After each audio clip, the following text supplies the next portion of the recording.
안녕하세요. 김광삼의 찐국TV 김광삼 변호사입니다.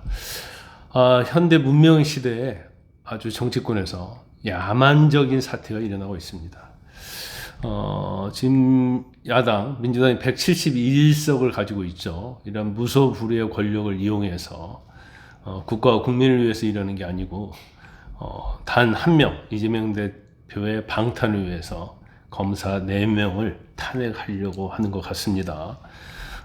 일단 뭐 이 탄핵 사유를 보면 아주 가관이에요. 특히 4명의 검사 중에서 이제 박상용 검사가 있는데, 이 박상용 검사는 민주당에서 탄핵 사유를 주장하고 있는 것이 두 가지인데, 하나는 이화영 술자리에서 회유를 했다는 의혹이고, 또 하나는 울산지검 화장실에서 술에 취해서 대변을 손으로 뭐 만져서 뭐 벽에 발랐다.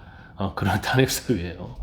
그런데 일단 이화영 술자리와 관련해서는 이화영의 변호인들이 주장을 하고 했지만, 뭐 그때 7월 3일인가 주장했잖아요. 근데 뭐 시간이랄지 장소랄지 이런 것들이 다 거짓말인 게 드러났고, 출정 기록까지 다 검찰에서 공개하지 않았습니까? 그래서 이게 허위라는 것이 드러났음에도 불구하고 이걸 탄핵 사유에 집어넣은 거에 대해서 경악을 금치 못하고, 또 하나는 검사가 술을 먹고 대변을 검찰청에 벽에 발랐다고 해서 이거 자체를 탄핵 사유로 삼는 것이 이게 정말 합당한 일인가 적절한지 모르겠어요.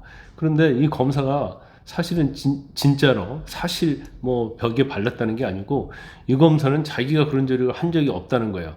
그날 2019년도에 그것도 울산지검 구내식당에서 회식을 하고 7시 30분부터 9시까지 같이 검사하고 같이 있었다는 거 아닙니까? 그러고 나서 일을 하고 퇴근했다는 거예요. 정상 퇴근을. 그런데 이 검사를 탄핵 사유에 대변을 벽에 발랐다, 이런 사유를 넣은 거예요. 근데 이 검사는 그런 적도 없을 뿐 아니라 설사 그랬다 하더라도 이게 과연 국회의원이 탄핵 사유에 해당이 되는 거에 대한 분별력이 없을까 하는 의구심을 좀 갖고요. 그 다음에 검사 한 명은 이제 어미준 검사인데, 오늘은 4명 중에서 2명에 대해서만 얘기할 겁니다. 어미준 검사는 한명수 전 총리의 재판에 있어서 모해 위증을 했다는 거예요. 근데 이 사건 자체가요, 9년 전에 이미 한명수 전 총리가 징역 2년인가요? 실형 받았어요. 그래가지고 처벌 받았고, 그 당시 모해 위증과 관련된 부분이 나왔지만 아무런 문제가 없는 걸로 종결이 됐거든요. 그런데 지난번 문재인 정부 때 박범계 당시 장관이 또 이거에 대해서 또 수사하라고 또 수사지휘권을 발동을 해가지고 대검의 부장들까지 참여를 시켜서 죄가 되는지 여부를 판단하라고 했어요. 근데 그 당시 무혐의 결론이 나왔거든요.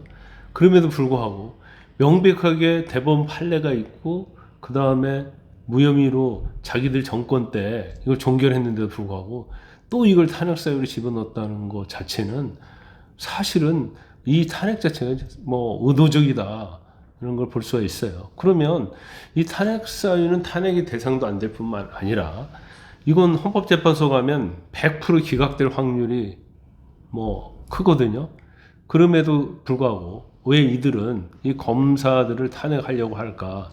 첫 번째는 제가 볼 때는 이중 검사 중에서 한명수 전 총리와 관련된 부분 말고 다른 검사들이 대장동 사건이랄지 대북송금에 관여된 검사들이에요.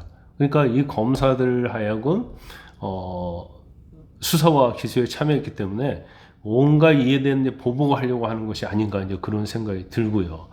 그 다음에 이제 이재명 대표가 수사와 지금 기소돼 재판받고 있잖아요. 근데 재판은요, 수사검사가 직접 들어가서 공소 유지를 해요. 유죄 판결 받기 위해서. 그러면 탄핵이 기각된다 하더라도 탄핵 소추를 해버리면 그때부터 직무정지가 돼버리거든요. 그러면 결과적으로 재판에 참여하기 어려워요. 그럼 공소 유지하기 어렵겠죠. 그럼 재판에 사실은 직접적으로 참여하지 않은 검사가 들어갔을 때 유죄 입증하는데 애를 먹을 수 있어요. 그리고 6개월 동안 또 재판이 지연될 가능성이 크죠. 6개월이 될지 몇 개월이 될지 모르겠지만 헌법재판소 결정이 나올 때까지는 결과적으로 재판이 지연될 수밖에 없거든요. 그럼 이재명 대표의 대선 전략을 보면 6개월, 뭐 몇 개월, 1년 훨씬 뒤로 갈 수 있는 그런 생각이 있기 때문에 전략적으로 탄핵 사유도 안 되고 기각될 것이 100%인데도 불구하고 이러한 무리수를 두고 있다. 저는 그렇게 봅니다. 또 민주당은 한 발짝 더 나가서 법사위에서 탄핵하기 전에, 탄핵 소추하기 전에 불러서 조사를 한다는 거죠. 물론 뭐 국회법에 조사할 권리가 있습니다. 그런데 이재명 대표를 수사한 검사들을 불러다가 조사를 한다? 이것은 도둑놈이 검사 불러가지고 조사하는 거랑 똑같은 거예요. 법사위에 누가 있어요? 이재명의 변호인인 박균태, 이건태, 이 두 명의 의원이 있잖아요. 이 두 명의 의원이 집중적으로 취조하고 조사할 거 아니에요. 그런데 피고인이고 범죄자인 이재명 대표를 변호인이 검사를 향해서 취조한다는 게 그게 말이 됩니까? 그런데 민주당은 뭐 할 가능성이 좀 클 것 같아요. 단 하나 이제 변수는 있는데 어떤 변수가 있냐면 저는 개인적으로 볼 때 만약에 청문회 형식으로 조사를 하게 되면 이건 다 공개될 거 아닙니까? 그러면 검사들이 악심을 먹고 나와야 돼요.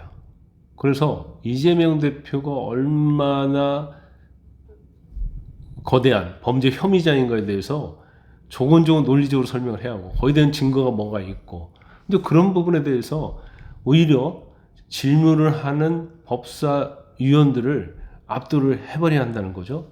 근데 그러다 보면 오히려 이 조사 청문회 자체가 민주당이랄지 이재명 대표에게 타격을 줄 수 있어요.